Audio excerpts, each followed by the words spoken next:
जोशी जी, एक चीज जो मुझे अखरती है वो ये अखरती है कि 10 साल केंद्र की सरकार कांग्रेस की, मनमोहन सिंह जी की आपके समर्थन से चली। आपका यानी नेताजी का एक टेलीफोन डॉक्टर लोहिया को भारत रत्न दिलवा देता, नहीं नहीं हुआ, होना चाहिए था, नहीं। गुरु वशिष्ठ कुल पूज्य हमारे, जिनकी कृपा धनुष रन मारे, आपके गुरु वशिष्ठ थे वो, सब लोग उन्हीं का ताबीज पहनते हो, उन्हीं से कुल गोत्र आपका डिफाइन करते हो अपना। आपने दुनिया की चिंता की कि इसको दिला दो, उसको दिला दो, इसको पद्म भूषण, उसको विभूषण, लेकिन ये चिंता नहीं की कि हमारे जो वैचारिक गुरु हैं डॉक्टर लोहिया, उनको भारत रत्न मिल जाए, ये मिलना चाहिए था।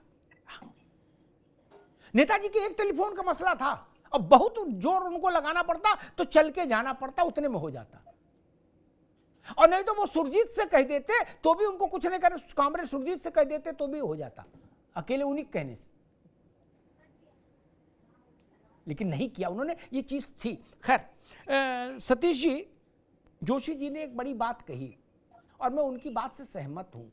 80%, मैं उसमें बस बैरियर लगा रहा हूं, 80% यूपी की राजनीति बाइपोलर हो गई है, 20% बचा है जो बाइपोलर से बाहर है, उसमें सारे दल हैं, छोटे बड़े सब।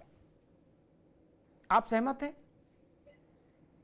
80% वोट बैंक दो पार्टियों के बीच में शटल करेगा, बीजेपी एंड समाजवादी। ये बात जोशी जी कह रहे पूरा हो गया, मैंने उसमें 80% का राइडर लगाया जी।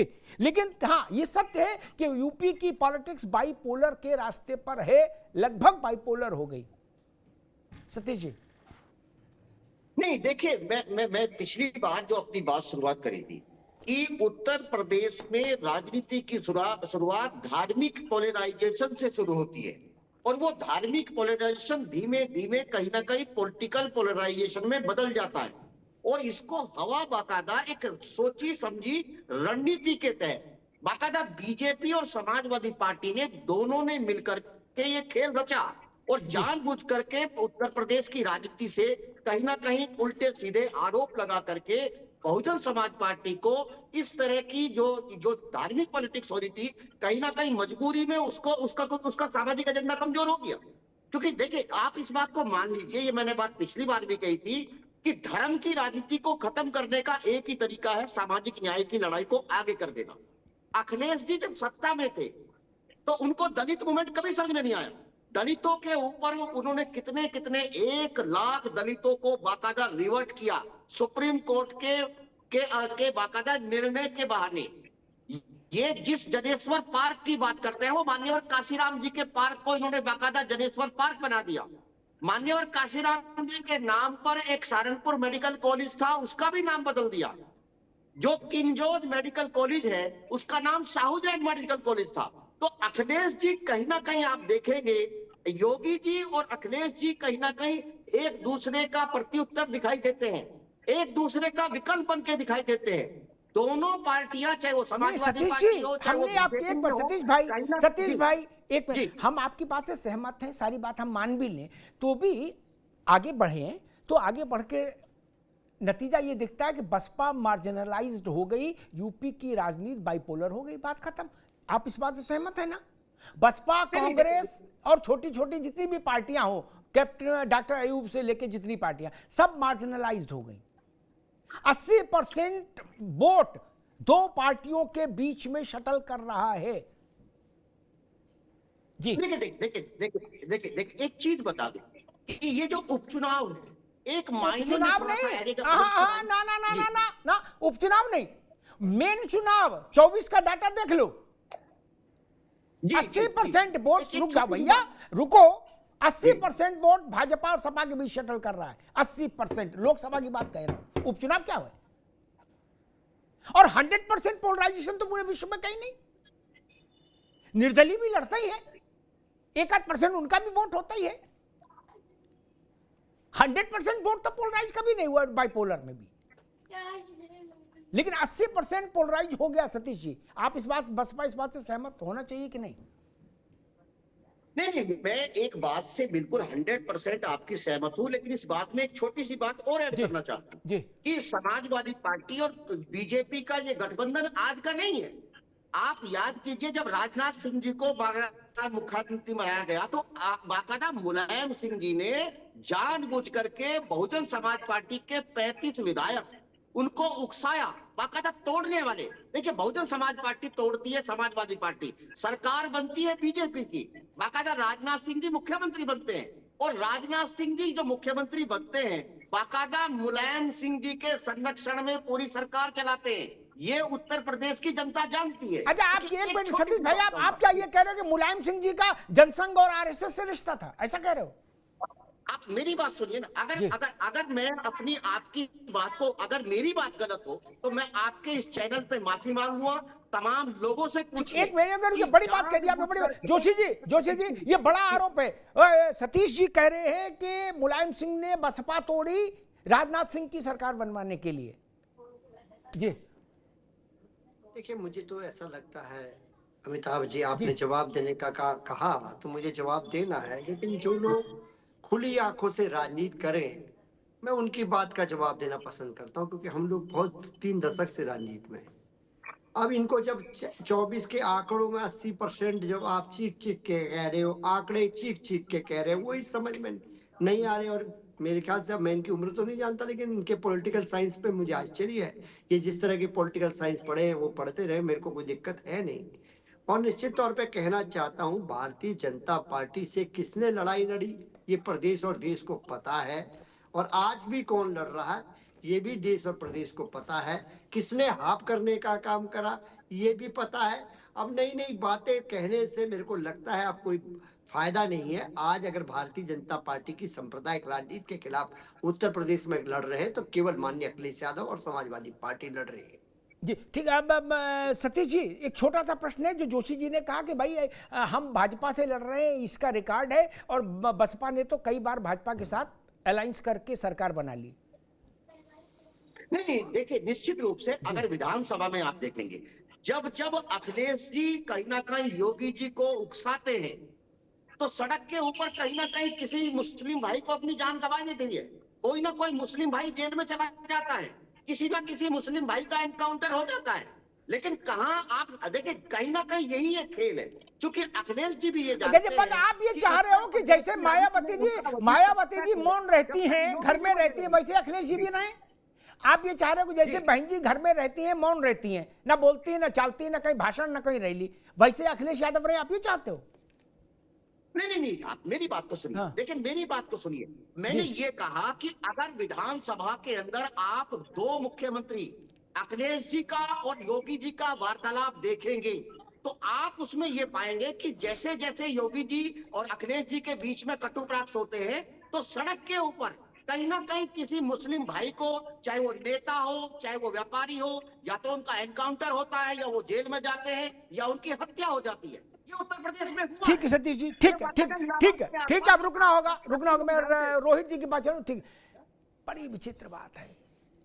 मुझे समझ जहां तक आया, विधानसभा वाला दृष्टांत दे रहे हैं सतीश बाबू, उसके बाद अतीक और उसके भाई अशरफ की हत्या हुई थी। अब अतीक और अशरफ को वो नेता और व्यापारी मान रहे हैं, तो भी प्रणाम है।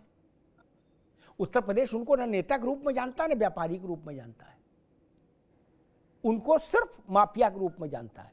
ठीक। और अगर बसपा उनको इंडस्ट्रियलिस्ट जेआरडी टाटा के बराबर रखना चाहती है तो बसपा को प्रणाम। ये नहीं कह दिया कि वो गांधी के बराबर थे। ठीक है, एक दुर्घटना हुई, जिन लोगों ने मारा वो भी जेल में है, और क्या करें? हत्या होगी तो हत्यारे पकड़ लिए गए, जेल में है, कानून अपना काम कर रहा है, और क्या हो सकता है इसके अलावा? और भाई, मैं इस बात से सहमत नहीं कि अखिलेश यादव को पूरा अधिकार है विपक्ष के नेता होने के नाते बोलना चाहिए उनको, और मुख्यमंत्री को पूरा अधिकार है सदन का नेता होने के नाते ताल ठोक के जवाब देने का। खैर, जोशी जी के पास आऊंगा तो समझ लूंगा। रोहित जी, 2 ध्रुवों में उत्तर प्रदेश की राजनीति बट गई, 2 इंजन, एक अखिलेश यादव, एक योगी आदित्यनाथ, या एक भाजपा एक सपा। उसके पीछे डब्बे लगने हैं, वो 2 लगे, 4 लगे, 10 लगे, लेकिन अब राजनीति इससे इतर नहीं। आप सहमत हैं? देखिए अमिताभ जी, राजनीति हमेशा अनप्रेडिक्टेबल होती है।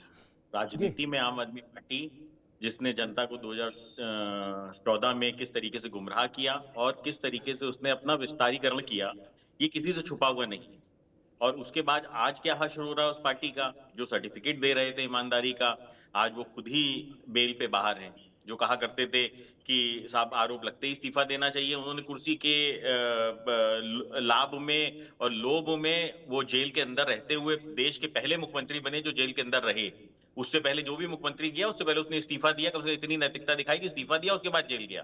परंतु आम आदमी पार्टी के अरविंद केजरीवाल जी पहले ऐसे मुख्यमंत्री हैं जो जेल में गए एज अ मुख्यमंत्री, उन्होंने इस्तीफा देना उचित नहीं समझा। तो स्थिति साफ है कि राजनीति पूरी तरीके से अनप्रेडिक्टेबल है। राजनीति में कब कौन आगे बढ़ेगा, कब कौन पीछे जाएगा, ये जनता तय करती है, ये कोई व्यक्ति तय नहीं करता है। देखिए 1989 में अगर समाजवादी पार्टी ने चौधरी अजीत सिंह जी को धोखा ना दिया होता तो आज समाजवादी पार्टी अस्तित्व में ना होती, अस्तित्व में ही ना होती, आज तो ये राष्ट्रीय लोकदल की विंग होते कहीं ना कहीं। परंतु इन्होंने, मुलायम सिंह जी ने अजीत सिंह जी को धोखा दिया और ये अपने अस्तित्व में आए और आज अपने आप को बहुत भारी राजनीति पार्टी बनते हैं। और आप खुद कह रहे हो कि साहब उत्तर प्रदेश के अंदर अगर हम दो धुरी की बात करें, बाकी सब डिब्बे बन गए, तो समाजवादी पार्टी का भी उसके अंदर नाम आ रहा है। तो स्थितियां देखिए बड़ी गंभीर हैं और समाजवादी पार्टी का अस्तित्व कब खत्म हो जाए ये कहना बहुत मुश्किल नहीं है, क्योंकि अभी कानपुर के अंदर इकरा हसन जो कि इनकी सांसद हैं, महिला सांसद हैं, वो प्रचार करने आई इनके ही प्रत्याशी का, जो सोलंकी साहब की धर्मपत्नी है, उनका प्रचार करने आई और उनके साथ समाजवादी पार्टी के कार्यकर्ताओं ने किस तरीके की अभद्रता की उसका वीडियो वायरल है पूरी तरीके से। किस तरीके से प्रत्याशी को मंच पे आके कहना पड़ा कि भाई महिलाओं का अपमान मत करिए, महिलाओं इस तरीके से मत करिए, कम से कम सांसद का तो अपमान मत करिए कि आप सांसद के साथ ही छेड़छाड़ करने का काम कर रहे हैं। तो ये पूरे देश के अंदर आज चर्चा का विषय बना हुआ है कि समाजवादी पार्टी की महिला सांसद खुद उनके ही कार्यकर्ताओं के बीच में सुरक्षित नहीं है। तो समाजवादी पार्टी का तो सूरज कब डूब जाए ये तो मुझे लगता है। ठीक है रोहित बाबू। वो जोशी साहब, एक तो रोहित जी ने कहा कि सपा का सूरज कब डूब जाए कोई नहीं जानता। इकरा की बात की, इकरा नहीं है राजनीति में, लेकिन इकरा जिस परिवार की बेटी है वो परिवार पश्चिमी उत्तर प्रदेश में मुसलमानों की राजनीति में बड़ा चेहरा है, परिवार है, आप तो जानते ही हो, ठीक ना। और मुलायम सिंह की पार्टी के लिए महत्वपूर्ण भी है, वो कीमती भी है। वो वीडियो मैंने भी देखा जिसकी चर्चा रोहित कर रहे हैं। क्या इरफान की पत्नी को आके कहना पड़ रहा है कि भाई मेरे अल्लाह के वास्ते कुछ तो रहम करो, ये सांसद है, महिला है और हमारे लिए प्रचार करने आई है, ये क्या जाके वहां कहेंगे कि इनके साथ छेड़छाड़ हुई। लेकिन आपका कार्यकर्ता माना नहीं, वो टूट पड़ा हारा के। एक ये विषय, और दूसरा जो बात सतीश भाई कह रहे हैं, वो कह रहे हैं कि जब जब विधानसभा में अखिलेश यादव लड़े मुख्यमंत्री से, तब तब कोई बड़ा मुसलमान मारा गया। वो कहना ये चाह रहे हैं, जो मैं सही समझा, कि अखिलेश यादव लड़े इसलिए कि कोई मुसलमान निपट जाए, जो उनका भाव है वो ये है। सतीश जी, ये आरोप तो बड़ा है। कहूंगा पहले अपने लोकदल के साथी को जी कि भाई अब लगता है आप भविष्यवाणी कर का काम खोल लीजिए, प्रवक्ता का काम अगर निपटना ना हो आपने तो, क्योंकि आप तो ज्योतिष का काम करने लगे, निपट जाएगी, कौन निपट जाएगी। अभी कम से कम सम्मान करिए जनतंत्र का, आप भी उसका पार्ट है, कम से कम ये सम्मान कर लीजिए। आज उत्तर प्रदेश में सबसे बड़ी पार्टी सांसद के हिसाब से और देश की तीसरे नंबर की पार्टी के बारे में आप क्या बोल रहे हैं, और आपके कितने सांसद है, पहले तुलना भी कर लीजिए। और जनता ने तो तुलना कर ही दी है। नहीं, रोहित अभी जोशी जी की बात, अभी जोशी जी आपकी बात आ रही है, आप बोलिए। कभी डिबेट नहीं करता मेरा, जी बोलिए भैया, आपको कभी डिस्टर्ब नहीं करना जी, आपको रोहित भाई कभी डिस्टर्ब नहीं कर रहा जी। जोशी जी, मैं आपको बताना चाहता हूँ, जनता ने बता दिया कि कौन निपट गया था, किसको ताकत देकर किसको खड़ा करा, किसने करा, वो भी इतिहास के पन्नों में दर्ज है। अमिताभ जी बहुत सीनियर पत्रकार है, वो समझ गए मेरा इशारा कहाँ पर है, कौन जीरो पे आ गए थे, किनको खड़ा करा माननीय अखिलेश यादव जी ने, किनको राज्यसभा भेजा और किनके एमएलए एक भी विहीन हो गए थे, एमपी विहीन हो गए थे, और किनके एमपी एमएलए आने लग गए माननीय अखिलेश यादव जी के नेतृत्व में। इतिहास में दर्ज है रोहित भाई, मैं भी उससे नहीं बच सकता और आप भी नहीं बच सकते। पहला विषय तो ये है। और दूसरा विषय जो हमारे साथी कह रहे हैं जो बसपा के मतलब चिंतक, दलित चिंतक कहना चाहूंगा। बसपा तो उत्तर प्रदेश में कितनी बड़ी शक्ति है, वो पूरा रिकॉर्ड है, सांसद कितने हैं, एमएलए कितने हैं, वो तो पूरा रिकॉर्ड चीख चीख के कह रहा है। तो निश्चित तौर पे मैं उनसे इतना कहना चाहता हूँ, जो राजनीति है, राजनीति में आंकड़ों का खेल है। और मैं आपको बताना चाहता हूँ जिस प्रकार की अप्रिय घटना बहुत सारे दलों में, मुझे याद आता है भाई मतलब आदरणीय अवस्थी जी, एक बार नगमा जी भी ऐसे कार्यक्रम में आई थी, उनके साथ भी हुआ, किसी भी महिला के साथ ऐसा हो सकता है। और मैं इस तरह के परम संस्कार के परिवार का नहीं हूँ कि मैं उसकी तारीफ कर दूं। अगर किसी भी दल में ऐसा होता है तो निश्चित तौर पे चिंतन और मनन का विषय हो सकता है, और इसकी जितनी निंदा करी जाए वो कम है। ये इससे कोई बचा नहीं जा सकता। ये नहीं कि आज हमारे दल में हुआ, कल कांग्रेस में हुआ, हम इसकी तारीफ करते, हम इस तरह संस्कारवान राजनीति करते हैं, इसकी हम निंदा करते हैं। दूसरा विषय, और आपके आंकड़े बताने को काफी, और आप तो अग्निहोत्री साहब डट के आंकड़ों के साथ खड़े रहते हैं। हमेशा आपने बोला, जिस दिन हम जीते थे उस दिन सबसे पहले बधाई आपने मुझको दी थी, मुझे वो प्रकरण अभी अच्छे से याद है। आपने कहा जोशी जी आपकी जीत हुई, आपकी बधाई है। ये आदमी के मूल्य होते हैं, जो उसके संस्कार होते हैं, वो झिझक नहीं होनी चाहिए उसमें। अगर कोई कमियां हमारे अंदर है, हम उसमें सुधार करें, संगठन करें, माननीय अध्यक्ष जी करें। ये चीजों पे हमें निरंतर, राजनीतिक जीवन हो या राजनीतिक पार्टी हो, उसमें सुधार की गुंजाइश हमेशा होती है, इसमें सुधार की आवश्यकता होती है। और ये अन्य दलों में भी है, भारतीय जनता पार्टी के भी उस नेता के चित्र की, उनके नेता ने उस नेत्री के कहाँ हाथ लगा दिया था, वो मैं ज्यादा नहीं जानना चाहता, वो भी पूरे वायरल है। अमिताभ जी आपने भी वो देखे होंगे। ठीक है जोशी जी, लेकिन एक मिनट जोशी जी, लेकिन एक छोटी सी टिप्पणी इस पर कर दीजिए। सतीश भाई ने कहा कि जब अखिलेश जी विधानसभा में नेता थे, नेता प्रतिपक्ष, तो वो कह रहे हैं कि जब जब अखिलेश यादव योगी से टकराए, प्रमोक किया, तब तब कोई बड़ा मुसलमान मारा गया सड़क पर। देखिए भारतीय लोकतंत्र की सबसे तारीफ ये है कि सबको अपने विचार रखने का अधिकार है।